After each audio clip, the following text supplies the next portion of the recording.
Vous êtes responsable de votre santé, de votre vie, consultez un médecin. Maintenant, les comprimés de mélatonine en 3 points cruciaux. Efficacité, risque et variabilité.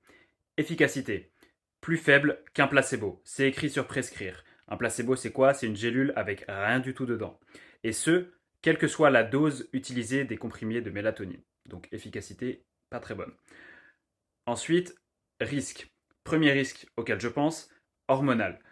Il est prouvé, fortement suggéré par plusieurs études, que les comprimés de mélatonine apportent une trop grande quantité de mélatonine et ce qui en fait diminue la capacité des préadolescents à avoir une bonne puberté.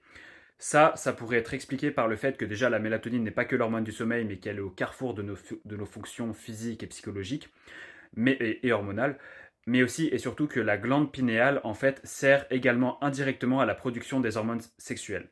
J'ai bien dit indirectement. Deuxième risque, effets secondaires nombreux. Les effets secondaires nombreux, je ne vais pas les dire, il y en a beaucoup, mais anxiété, convulsions, syncope, etc. Tachycardie. Troisième, dérèglement hormonal, mais plus sur le plan du sommeil. En fait, en apportant une trop grande source exogène de mélatonine, notre glande pinéale, qui sécrète la mélatonine normalement, ne peut plus la sécréter, enfin ne sait plus comment la sécréter, ce qui du coup dérègle totalement la glande pinéale. Quatrième chose, interaction médicamenteuse. La mélatonine est une hormone, donc elle interagit également avec d'autres médicaments. D'ailleurs, petit aparté, c'est quand même marrant qu'on puisse aller dans une pharmacie et dire oui, je veux telle hormone. C'est comme aller dans une pharmacie et dire bonjour, je vais vous prendre de la testostérone.